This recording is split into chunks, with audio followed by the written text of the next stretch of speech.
ಓಂ ಶ್ರೀ ಸದ್ಗುರುಪಾದುಕಾಭ್ಯಾಂ ನಮಃ. ಸೌಂದರ್ಯ ಲಹರಿಯ 43ನೇ ಶ್ಲೋಕವನ್ನು ಅನುಸಂಧಾನ ಮಾಡೋಣ. ಎಲ್ರಿಗೂ ನಮಸ್ಕಾರ. ಧುನೋತು ತ್ವಾಂ ತಂ ನಸ್ತುಲಿತದಲಿತೇಂದೀವರವನಂ ಘನಸ್ನಿಗ್ಧಶ್ಕ್ಲಕ್ಷ್ಣಂ ಚಿಕುರನಿಕುರುಂಬಂ ತವ ಶಿವೆ. ಯದೀಯಂ ಸೌರಭ್ಯಂ ಸಹಜಮುಪಲಬ್ಧುಂ ಸುಮನಸೋ ವಸಂತ್ಯಸ್ಮಿನ್ ಮನ್ಯೇ ವಲಮಥನವಾಟೀ ವಿಟಪಿನಾಂ. ಧುನೋತು ಧ್ವಾಂ ತಂ ನಸ್ತುಲಿತದಲಿತೇಂದೀವರವನಂ ಘನಸ್ನಿಗ್ಧಶ್ಕ್ಲಕ್ಷ್ಣಂ ಚಿಕುರನಿಕುರುಂಬಂ ತವ ಶಿವೆ. ಯದೀಯಂ ಸೌರಭ್ಯಂ ಸಹಜಮುಪಲಬ್ಧುಂ ಸುಮನಸೋ ವಸಂತ್ಯಸ್ಮಿನ್ ಮನ್ಯೇ ವಲಮಥನವಾಟೀ ವಿಟಪಿನಾಂ.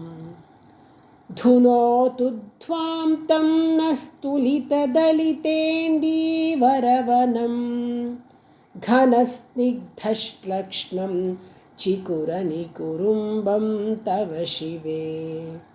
ಯದೀಯಂ ಸೌರಭ್ಯಂ ಸಹಜಮುಪಲಬ್ಧುಂ ಸುಮನಸೋ ವಸಂತ್ಯಸ್ಮಿನ್ ಮನ್ಯೇ ವಲಮಥನವಾಟೀ ವಿಟಪಿನಾಂ.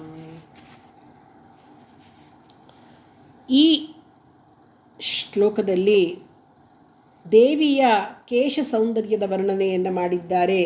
ಸ್ತೋತ್ರ ಲಕ್ಷಣ ಬಂದು ಆಶೀರ್ವಾದ.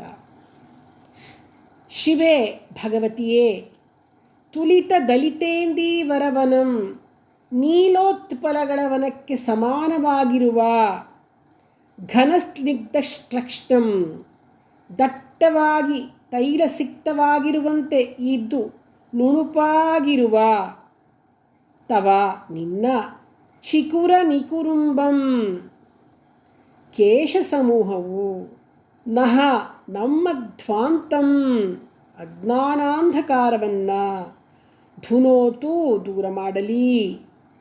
ಯದೀಯಂ ಸೌರಭ್ಯಂ ಸಹಜಮುಪಲಬ್ಧುಂ ನಿನ್ನ ಕೇಶ ಸಮೂಹದ ಸಹಜವಾದ ಪರಿಮಳವನ್ನು ಪಡೆಯುವುದಕ್ಕಾಗಿ ಅಸ್ಮಿನ್ ಈ ನಿನ್ನ ಕೇಶ ಸಮೂಹದಲ್ಲಿ ವಲಮಥನವಾಟೀ ವಿಟಪಿನಾಂ ಸುಮನಸಃ ಇಂದ್ರನ ಉದ್ಯಾನದಲ್ಲಿರ್ತಕ್ಕಂತಹ ಕಲ್ಪವೃಕ್ಷದ ಹೂಗಳು ವಸಂತಿ ವಾಸ ಮಾಡುತ್ತವೆ ಮನ್ಯೇ ಅಂತ ನಾನು ಭಾವಿಸ್ತೇನೆ.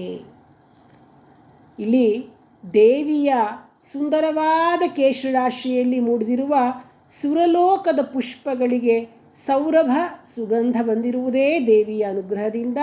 ಅಂದಮೇಲೆ ದೇವಿಯನ್ನು ಮನಃಪೂರ್ವಕವಾಗಿ ಪ್ರಾರ್ಥಿಸುವವರ ಮನಕ್ಲೇಶವೆಲ್ಲವೂ ಈ ಕೇಶರಾಶಿಯ ಮಹಿಮೆಯಿಂದ ದೂರವಾಗಿ ಮನಸ್ಸು ಹಗುರಾಗಿ ಹೂವಿನಂತೆ ಪರಿಮಳಯುಕ್ತವಾಗಿ ಲೋಕದಲ್ಲಿ ಸವಿನುಡಿಗಳನ್ನೇ ಪಸರಿಸುತ್ತೆ ಅನ್ನೋ ಅಭಿಪ್ರಾಯವನ್ನು ಇಲ್ಲಿ ಹೇಳಿದ್ದಾರೆ ಭಗವತ್ಪಾದರು. ಭಗವತ್ಪಾದರು ಅಜ್ಞಾನವೆಂಬ ಅಂಧಕಾರ ನಾಶಗೊಂಡು ಮನಸ್ಸು ತಿಳಿಯಾಗಬೇಕಾದರೆ ದೇವಿಯ ಧ್ಯಾನದಿಂದಲೇ ಸಾಧ್ಯ ಅಂತ ಮನಗಾಣಿಸ್ತಾ ಸೌಂದರ್ಯ ಲಹರಿಯ 43ನೇ ಪುಷ್ಪವನ್ನು ದೇವಿಗೆ ಸಮರ್ಪಿಸ್ತಾ ಇದ್ದಾರೆ. ಈ ಶ್ಲೋಕವನ್ನು ಪಠಿಸೋದ್ರಿಂದ ಲಕ್ಷ್ಮೀ ಕಟಾಕ್ಷ ಉಂಟಾಗುತ್ತೆ, ಸಕಲ ಜನ ವಶೀಕರಣ, ರೋಗಗಳೆಲ್ಲ ಪರಿಹಾರವಾಗುತ್ತೆ, ಸಕಲ ಕಾರ್ಯ ಜಯ ಉಂಟಾಗುತ್ತೆ.